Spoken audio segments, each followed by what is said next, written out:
The following podcast is a deep, shallow dive production. Okay, let's go.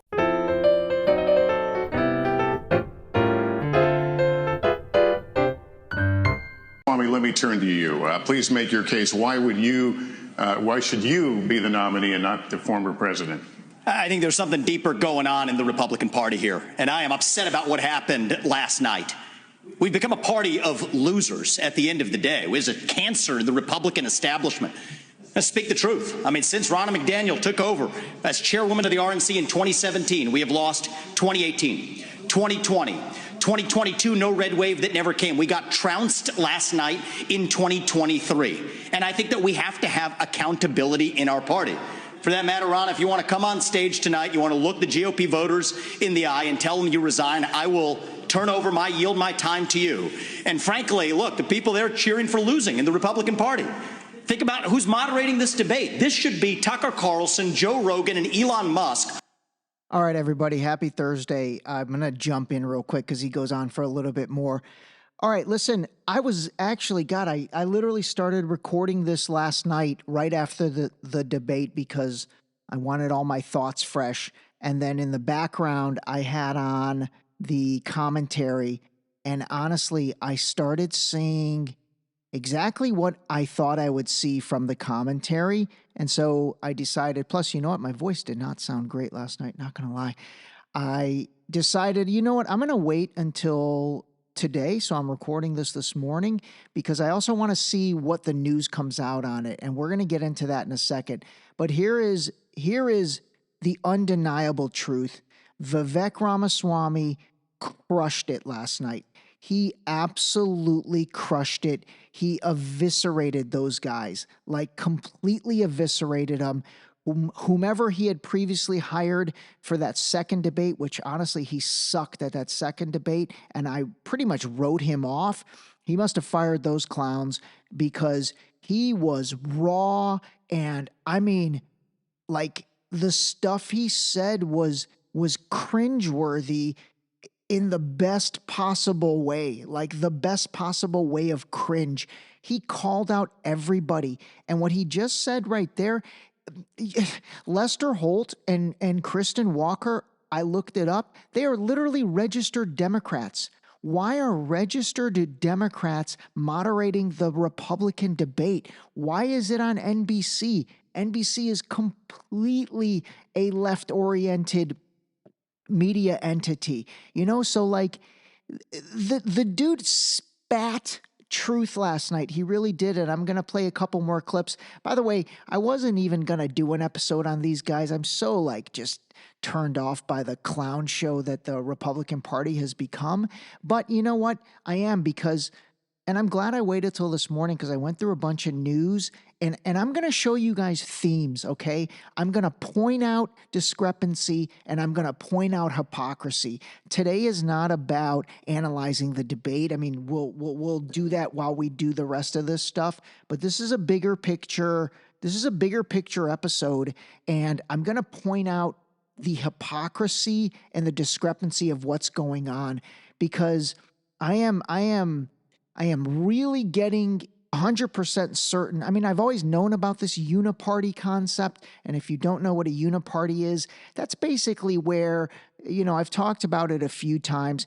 Republicans and Democrats, they act like they don't get along and hate each other. And then in the back room, they're fist bumping. So it's like they're on the same team, but they wear different uniforms. And they're survivalists, they're survivalists. It's the career politician guys. It's the ones that basically they play ball. And by play ball, I mean they're willing to support a $50 gajillion aid package to Ukraine, plus Israel, plus Taiwan, which we haven't even heard anything of in the news. Plus, let's throw in the border. They're willing to support that because that's what their donors want them to do, because that boosts the stock of all these defense contract companies. This stuff all ties together, it really does. Okay. Let's listen to the rest of his initial monologue. We'd have 10 times the viewership, asking questions that GOP primary voters actually care about and bringing more people into our party. You think the Democrats, and we've got Kristen Welker here, Do you think the Democrats would actually hire Greg Gutfeld to host a Democratic debate? Really quick, if you don't know who Greg Gutfeld is, he's actually very funny, but he's a conservative voice on Fox. He's on Fox and Friends. He's one of the guys that's kind of taken the slack with the Tucker Carlson departure. But there's zero chance in HE double hell that the Democrats would ever have Greg Gutfeld or anyone besides their own people moderating that debate. Seriously, think about that. That means something. That says something. They wouldn't do it. And so the fact of the matter is, Christian, I'm going to use this time because this is actually about you in the media and the corrupt media establishment. Ask you, the Trump-Russia collusion hoax that you pushed on this network for years, was that real or was that Hillary Clinton made up disinformation? Answer the question. Go. All right, that was insane. He called out the moderator. You know what? All you guys out there that are going to get triggered by Trump talk, I totally get it. That's fine. Again, you know where I stand on the guy. I'm not some big Trump guy, but I call a spade a spade. That Russia thing was an absolute hoax. And you know what? I'm going to do a deep, shallow dive on it because I have all the information's already come out, but nobody wants to pay any attention to it. But the fact that he called that out on the debate stage, I mean, that's nuts. This guy, he went rogue last night. He really went rogue. Mr. Ronald, this is how we get our country back. We need accountability because this media rigged the 2016 election. They rigged the 2020 election with the Hunter Biden laptop story. Mr. Ramaswamy, and they're going to rig this election. Your time is up. Accountability. Let me turn to Governor Christie. Why you? All right. The one thing he said, which you couldn't hear that great, was he said, this is how we get this country back. The key is to figure out who do we get it back from. But if you don't think the United States is a complete shit show right now, you are asleep at the wheel. I mean, you are really asleep at the wheel. Like, it is not the same as 2016, 2017, 2018, 2019, when, yeah, you know what? Oh, Trump's an ass. He tweets mean things. He says mean stuff. What a jerk. I hate that guy. Da, da, da, da. Totally cool. Completely fine. Respect that opinion. But the world wasn't a mess. We weren't in 2 wars, soon to be in a third, Taiwan. That's going to happen. You know, gas prices were not. I pumped gas yesterday at $7.39. I mean, that's ridiculous. Okay. Everything food-wise has gotten expensive. Look at the stock market. It's in complete shambles. Look at real estate prices. Look at the interest rate. You know, look at the state of affairs of everything. Again, love him or hate him, and I'm really talking to the people that hate him. And when I say him, I'm saying Trump.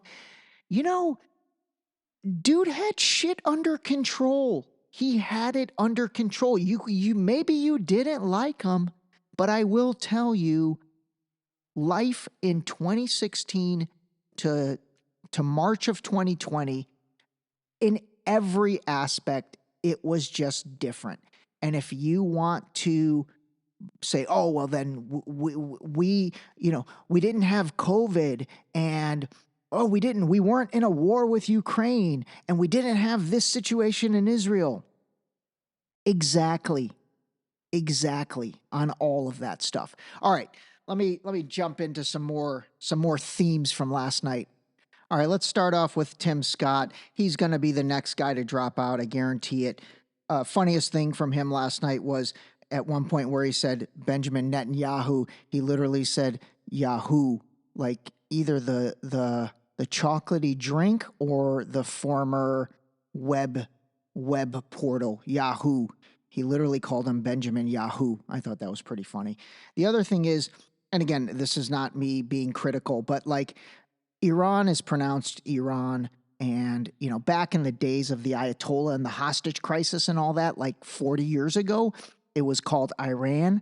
And again, this is not me being critical, but it is clearly, well, you know what? A lot of people still call it Iran. All right, I'm not going to get too critical on that, but I do think that a sitting senator should know how to pronounce the name of that country, especially when now he is basically blaming Iran for everything. So, all right, whatever. I'm not going to get critical about that. So that is Tim Scott. I think he's going to drop out. I think him and Chris Christie will probably be the next two guys to drop out because I don't see those guys having any real chance. All right, the next thing I want to talk about is TikTok because they brought that up. Although this time I think they realize, hey, we can't badmouth TikTok with the candidates and then cut to commercial, and it's a TikTok commercial like they did in the last debate. You know, I will say this. Vivek brought up Nikki Haley's daughter being on TikTok and then Nikki Haley being completely critical of Vivek. And he's like, hey, you need to, why don't you clean up your own house before throwing stones? And she did not like that. I mean, she literally called him a scum. I don't know if you heard that. I'll see if I can find the clip, but she literally said, you're such a scum. Mr. Ramaswamy, we've talked about this. You campaign on TikTok. How do you get TikTok banned if you use it? Well, I want to laugh at why Nikki Haley didn't answer your question, which was about looking at families in the eye. In the last debate, she made fun of me for actually joining TikTok while her own daughter was actually using the app for a long time. So you might want to take care of your family first. Leave my daughter out of your voice. Your adult daughter. The next generation of Americans are using it. And that's actually the point. You have her supporters crapping her up. That's fine. Here's the truth. You're just the easy scum. answer. You're just the easy scum. answer. I seriously thought we were going to have a Will Smith, Chris Rock moment when she's like, don't put my daughter's name in your mouth, and walk over and just backslap Vivek. That would have been hilarious. Oh my God. Can you imagine if she'd have done that? That actually would have been kind of amazing. And I guarantee you the one person besides me that picked up on that as soon as she said mouth, Will Smith was like, oh God, yes, please go over there and smack him across his face. This'll totally take the heat off of me and I'll be forgotten about. Oh my God, please. Oh, it didn't happen. Damn it. Nah. Jiggy with it. But anyway, she was not happy last night. And you know what? I will say last night with Nikki Haley, I mean, I thought she got owned. I completely thought she got owned. But here's the thing, and I'm going to read it to you later, and this is one of the big themes I want to point out. The media is getting behind Nikki Haley. That is who they have designated to be the guy, and in this case, the lady. So you're going to start seeing it. That's my call right now. I mean, unless Trump can avoid all this stuff, and I'm going to go back to my original hot take that if the Republican Party was a real party and really united, they would all drop out this morning and say, you know what, based on our performance last night versus the fact that Trump actually gave had another rally in I think Hialeah, Florida. I don't know, somewhere in Florida. And the crowd was ginormous and he completely killed it. Unless the Republican Party is really a united party, which they're completely not. I mean, they are completely not. All these guys should drop out, get behind them, force the Democrats' hand. It's not going to happen. And so I'm making the call right now, again, if they end up continuing and getting Trump for something, I mean, somehow making it so he can't run, it's going to be Nikki Haley. She's going to be the candidate. Actually, let me read you this now, because this is one of the things I noticed last night in the post-debate conference or analysis on NBC. I mean, again, if you watched that debate and if you're just totally being open like I was, again, you don't have a horse in the race, a dog in the fight, whatever, he won. He was brazen. He was absolutely brazen. And then I realized it because, and again, this is why I'm glad I waited. I wanted to see what the right-wing media outlets come out with and who they say won and all that. I don't really care what NBC, CBS and those guys, but I wanted to see what the New York Post, Breitbart, and these guys said. And so let me read some of this to you. So the New York Post, the title was Republican Debate Verdict, Impressive Haley Shines, Stupid Vivek Self-Destructs. So that was the headline. And then let me read you some of the comments. And I mean, there were thousands of comments. What debate are you guys watching?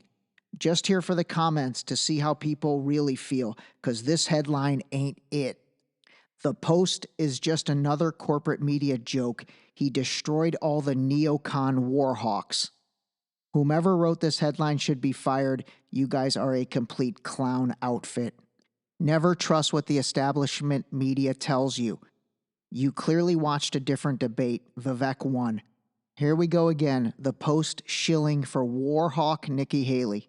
I love this one. He says, that dude ate him up last night and put the corporate media and journalists on blast. Nikki Haley is just another warhawk and rhino.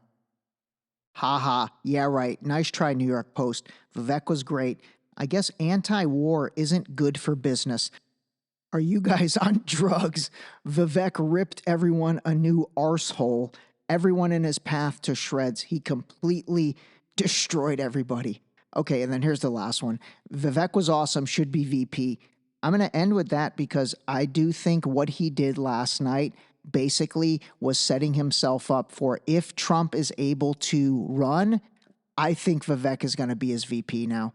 And honestly, you know, he was the only one that even was remotely fiscally responsible when it comes to just all this money everyone wants to pour into war. You know, they were all, well, most of them besides Vivek. He was very critical on Ukraine. I thought that was great. Everyone else, you know, they did back off a little bit. They weren't as rah-rah on Ukraine, but that's because now they're rah-rah on Israel. So it's like the new shiny toy. That's really what they were all about. All right, the last thing I wanted to say, I should have said this earlier, in regards to that TikTok thing, and again, their intent to ban TikTok. You know, I spend time on TikTok. I really do. It is an incredible place for my research and real citizen journalism. And so a lot of the stuff going on right now in Israel and Palestine, you know, some of the best footage, I'm talking on the ground footage and also just citizen journalism footage, again, from both sides, but really, to be honest, it's mostly in support of the Free Palestine movement. The best stuff is on TikTok. It really is. It's things that actually are researched and meaningful. And then here's another thing. For example, I'm finding like unbelievable archive stuff on TikTok. For example, I found the 1948 speech from President Harry Truman when he literally gave his press conference or his speech on why he is dividing Palestine into two sections. I think I've played that before in previous episodes. Yeah, I'm sure I have, and I'm actually going to play it again at some point. But, you know, that's pretty amazing that you're finding that kind of stuff. Now, again, I'll say all that. I have no idea what the, you know, if there's nefarious things going on with it, but I will tell you, I also have no idea if there's nefarious things going on with Facebook, Instagram, Threads, YouTube, all of that stuff. So really the question becomes, you know, when it comes to TikTok, you know, I mean, I'm going to say this, some people might laugh, but it is a little bit of a beacon of the truth. And it really is. And if you laughed, just go on TikTok and find something and type it in and just see what comes up. I mean, it's pretty incredible. You know, YouTube also has good stuff like that Harry Truman thing. I did end up then going on YouTube. I was like, oh, I wonder if it's on YouTube. And it is under the Harry Truman library and all that. But, you know, it's interesting. YouTube, I'm definitely seeing a lot more censorship. There's a lot of censorship on YouTube that doesn't really exist. Although I will say, to be fair, there is also censorship on TikTok. I'm not going to lie. There have been a couple things, and, you know, I'll talk about this in another episode that I've posted that, you know, I get like, let's say I get 10,000 views normally on something. I've posted a couple different things in a couple specific categories, and they get like 4 views. So there's censorship there as well. There really is. So anyway, let's continue to look at both sides of that story. I really am not certain of anything when it comes to that, but I will say, like I said, I'm getting incredibly useful and valuable information from it. All right, let me move on. The one thing I noticed about Chris Christie last night was that he really did not go scorched earth and ballistic on Trump like he did in the first two debates. I think actually these are articles in the news that talk about how people were very turned off about how he just seemed so personal for him. And so I'm assuming his team was like, hey, dude, no more of that. It's turning off voters. And it's like, it's just immature. And it looks like this is just a personal vendetta. Let's instead move a different direction, which he totally did. He was kind of nothing last night. I can see him dropping out here pretty soon as well.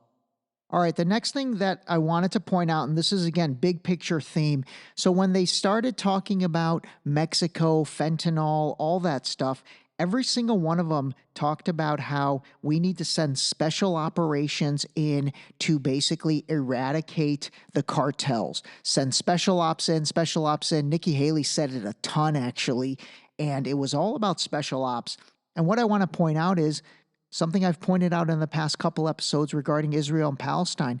Why are we not sending special ops into Gaza and take out Hamas? You know, they're talking about special ops, surgical, into getting rid of the cartels. By the way, the cartels are pretty badass as well. You know, you're not talking about, unequipped entities.